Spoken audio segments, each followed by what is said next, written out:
Showing Sports Talk worldwide with some news from the world of boxing. So y'all know what time it is. You ain't in a rush to get concussed. Now, middleweight division, the big fight for most of you guys will be, Canelo Alvarez versus Gennady Golovkin coming up this weekend. Another one that I'm going to eat dinner on, right? I'll check it out later. I've told you guys why. I just don't like them calling these two guys the best two in the middleweight division when it's definitely not proven.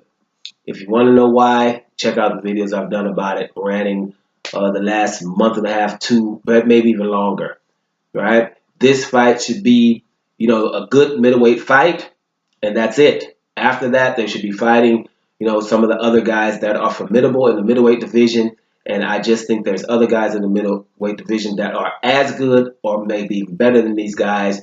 Look at the last Daniel Jacobs versus Triple G encounter, right? Then this first Triple G and Canelo fight, Triple G won the fight. Canelo made a good fight. It was definitely a good account of himself, but he didn't win the fight, and it wasn't no draw neither, right? So it's things like that you get upset, especially if I start talking about either one of these guys, then it will become a rant, right? But, of course, I am checking out the news, and I think this is huge news.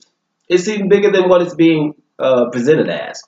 Your boy, Gennady Golovkin, is claiming, hey, I have seen injection marks on Canelo. I don't know if it was before or during their fight, right? Injection marks. And he doesn't say like I saw one or two. All over his body. He said the biceps, all over the arms, the stomach, everywhere, he was saying. He said it looked like Hellraiser in here.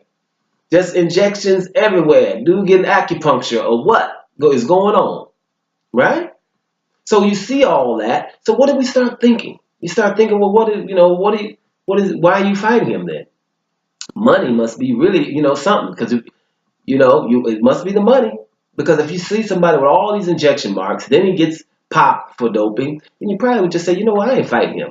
So they get that together. But it's never stopped him from fighting him. So either it's just the money, or he just thinks Canelo is just not on his level. Because he's like, well, I'm going to beat you doped. Right? You don't really find fighters that really want to fight somebody when they know they're doped if their name's not Deontay Wilder. Right? Because, I've seen him do it on several occasions. Luis Ortiz, he wanted to fight if he was doped. Povetkin, he wanted to fight even though he was doped. Right? But normally fighters, when you're doped, it's like, oh, well, I'm not trying to deal with him. But he must think that. I don't think Gennady Golovkin would fight Daniel Jacobs if he saw injection marks all over his whole body. For example, this is me. So, hey, if there were injection marks, then he shouldn't be fighting them, right?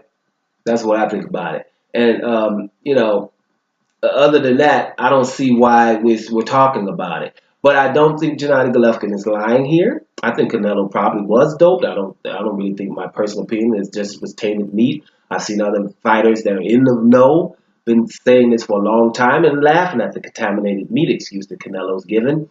But I don't want to just make this into a rant, because I could tell you many things that Canelo has been going on. He's been treated very well in boxing.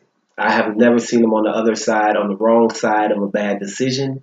We've seen outlandish things going on, and like the Austin Trout thing, open scoring with Austin Trout. Austin Trout's winning the first 4 rounds, probably 3 of the first 4, if not all 4 of the first 4, being told after round 4 that he's losing, that he never won any round, then have to change his tactic, and then stand in front of Canelo and stuff like that. It irked me. No one ever thinks about open scoring with Austin Trout. Austin Trout's career has never been the same. Canelo gets a draw against with one judge against Floyd Mayweather in that fight. Totally dominated, right? He gets the draw against Gennady Golovkin, right? He gets his own weight division, right? Doesn't have to fight at 154. Doesn't have to fight at 160. Fights at 155.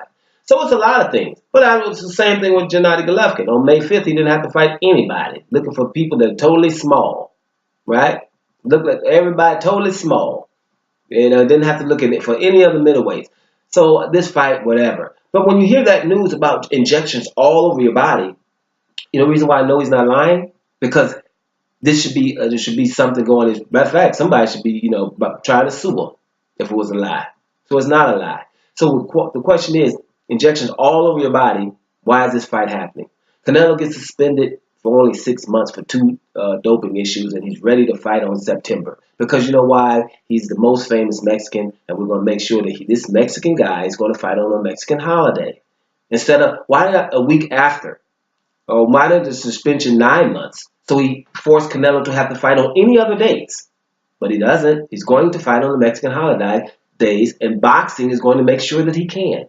So when you see all that, you're just like, whatever, man. You know what I'm saying? And all these fighters, and I'm going to mention their names in a video about Canelo and Gennady Golovkin. Daniel Jacobs versus Derevyanchenko winner. The winner of this should be forced to fight them. Or the Billy Joe Saunders, who's the WBO champion, versus Demetrius Andrade winner. Either him or the guy who we know that they don't want to fight, a member of Double Trouble.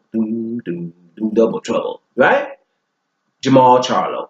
They're formidable, ready to knock Gennady Golovkin out, and the mandatory. So the winner of this fight, if they were saying they would be forced to fight one of these guys, then I'd be interested. But after, remark my words, if Gennady Golovkin wins, he's fighting Murata. I'm going to keep saying it. And Canelo is going to fight the Spike O'Sullivan, David Lemieux winner. Right? That's what's going to happen. So why are we watching this fight? Why are we considering it so big? Right? Why is the fight so big, Gus? Right? Don't let me get started with that. I'm just saying, why is it so big? It would be big if we knew that after this fight they were going to fight someone formidable, and then the winner of that would be the baddest middleweight. But no, Ring Magazine is going to give the winner of this fight that championship. Right? So when I start talking about it, I get irked immediately. But let's just see what happens in the next, in the week, the couple of days going up into this fight. What's going to happen about someone saying something about these injections all over your body? Injections all over your body. I want to see what residue is going to come out of that. I just thought that might be a little bit important for you guys that are so hyped about this fight. Doma Sports Talk, worldwide, and I'm about to here, y'all.